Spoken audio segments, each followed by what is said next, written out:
So yeah, as Lynn mentioned, I've known her for quite some time, so thank you again for letting me be here, and I really appreciate you guys all for letting me come out. So when Lynn asked me to come out today, I was kind of starting to think about what should I talk about. And for those of you who don't know, I do YouTube. So I make YouTube videos and I do motivational videos, and I also interview people to kind of get their perspective on life and different things as well. So I started to dissect what do I typically talk about on my channel, and that's things like self-love and growing and healing and moving forward with your life. So I started to think, what should I talk about today? And in light of Valentine's Day, I kind of wanted to talk about self-love. So I started to remember why I did this and why I started this journey in the first place.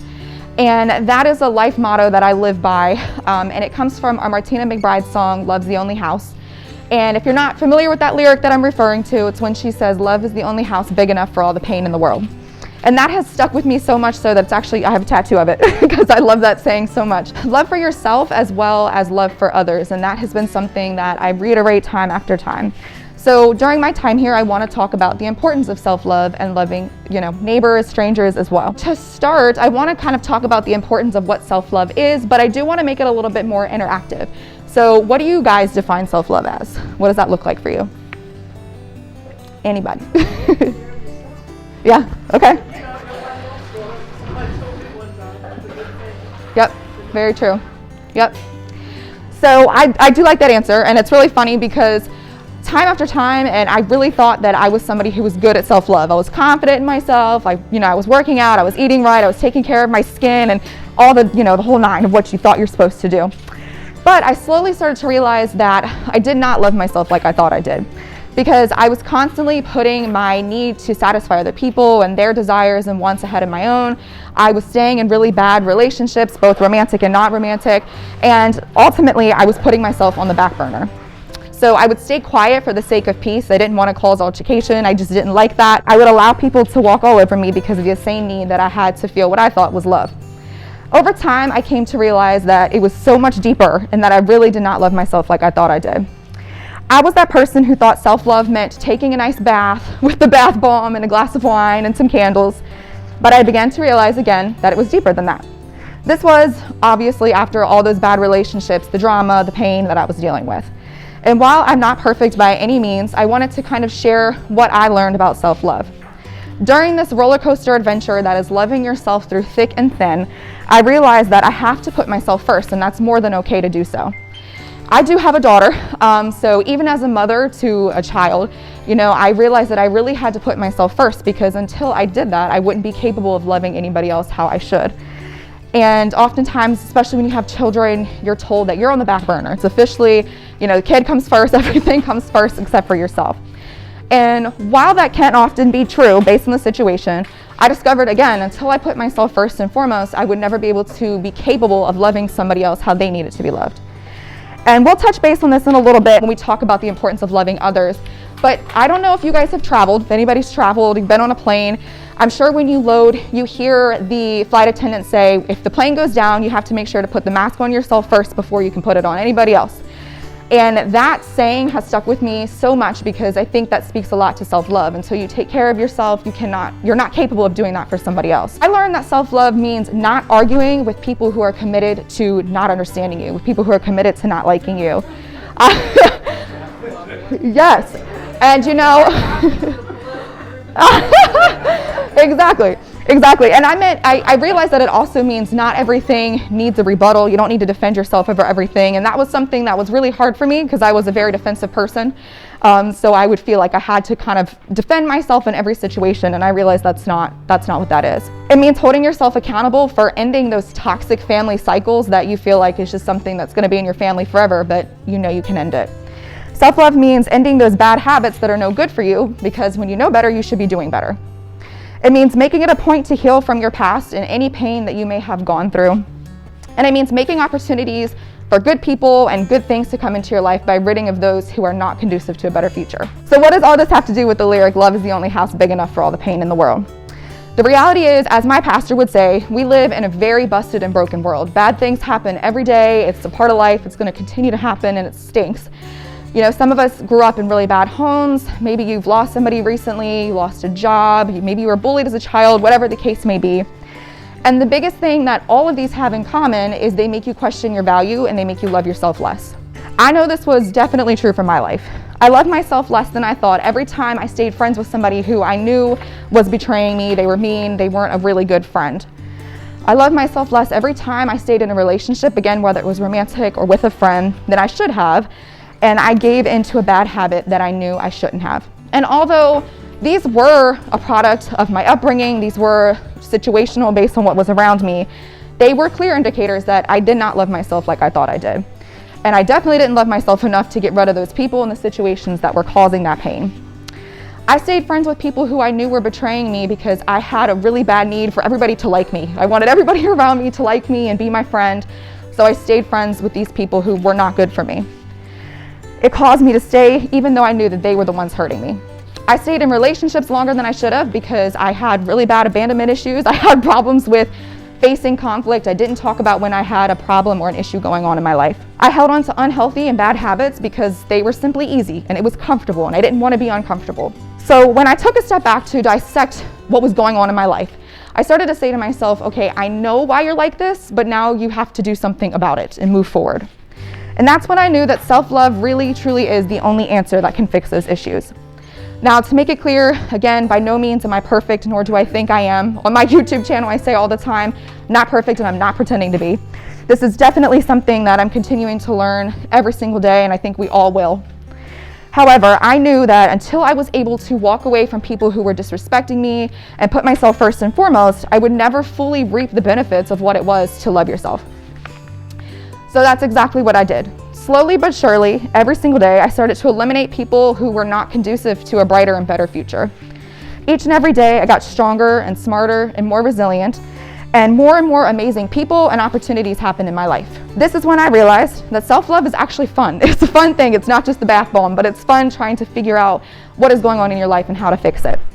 I also realized that self-love truly and really is the house that's big enough for all the pain in my personal world.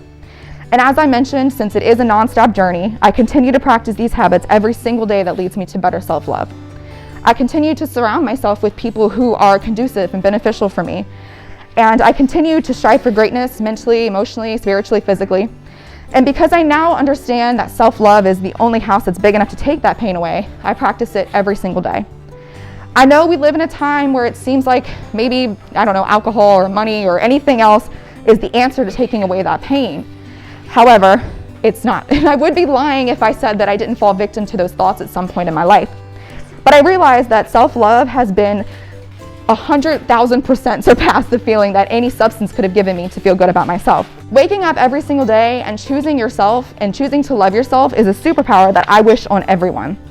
It isn't something easy or fun to find. Sometimes it's a hard journey, and I always tell people sometimes that discovery gets ugly before it gets better. You have to really dissect what's happened in your life and why you're having these reactions.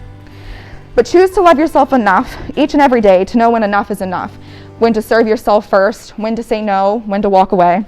And once you discover and hold on to that self-love the way I did, you'll start to realize that it really is your only house. And then you'll begin to see how it also changes your reaction and how you treat people and everybody else around you. And that leads me into my next point. So the very self-love that I found for myself made me realize that the love is only house big enough for everybody else in the world. It covers everybody else's pain. It made me realize that I am capable, as is everybody else, of loving outside of myself. And I'm not just talking about our children or a romantic partner, but even complete strangers. So I started to show this through simple, small acts of kindness and gestures to let strangers know that they're also loved and not alone in what they're going through. Now I'm going to share a story about a Facebook video that I saw, which was a true story. I don't know if anybody else has seen it. I've reposted it millions of times, every time it pops up. But there was a gentleman who was suffering from severe depression. He had a lot of anger and pain in his life growing up. And each day he would get up and he would try and he would move forward with his life and he would continue to try. And one particular morning he woke up and he knew that he was going to take his life that day. He had got to his point where he was done with what he was going through. So he gets on a bus to drive up to the Golden Gate Bridge, I think it was. And he drives up he's getting on the bus and he's waiting, and he's crying, and he's upset, and he's shaking, and he's very clearly upset, just hoping that somebody would look at him and ask, "Are you okay? Do you need something? Can I help you? What's going on?" And he said so many people looked at him. People looked at him, they pointed fingers at him, but they didn't ask. They didn't try to help him, they didn't support him. So when he got to the top of the bridge, he took one more look around to this crowd of strangers who were staring at him. And when nobody said anything to him, he ran as fast as he could and he jumped off the bridge. Fortunately, this man did live, obviously, to tell his story. He said the minute he left ground, he started praying and begging God to save him and protect him as he hit the water. He did hit, he broke many bones, lost many organs. He actually was hurt so bad that he couldn't swim. So thankfully there was somebody nearby who was able to kind of swoop him up and take him to safety. He now travels the world telling his story about suicide and depression and how important it is to treat others with love and respect. And if you see somebody who's hurt and you see somebody who needs help, ask. So has there ever been a time in your life where you could relate to this?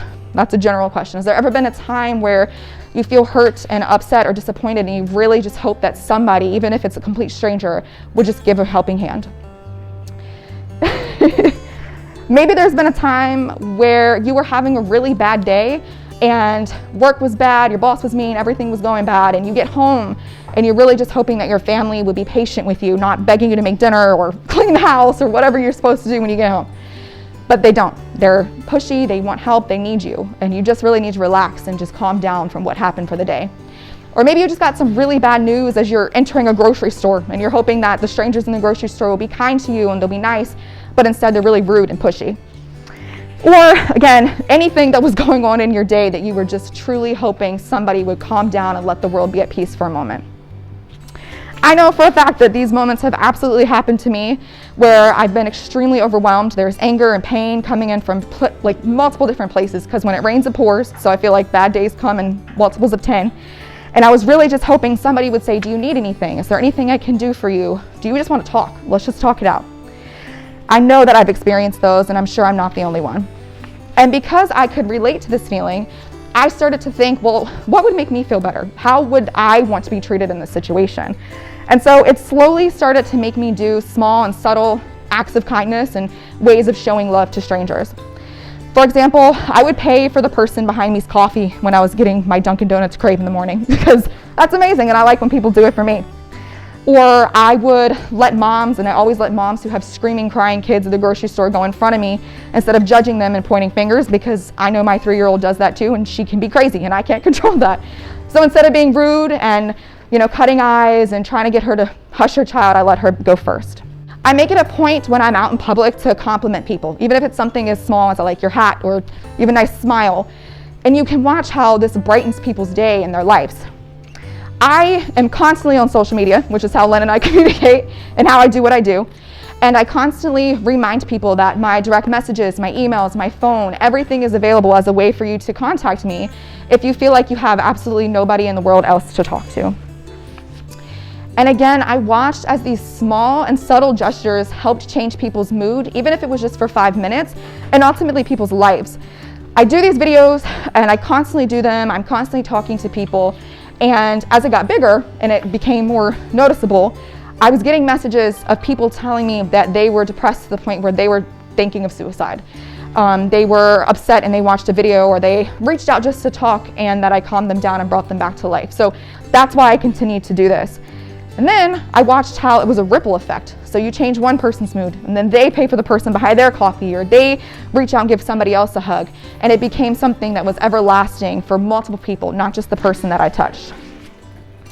And it's really amazing how you can see somebody go from hurt and pain and they got the sad and mad face on to absolute light and happiness and positivity just from a simple 2-minute interaction.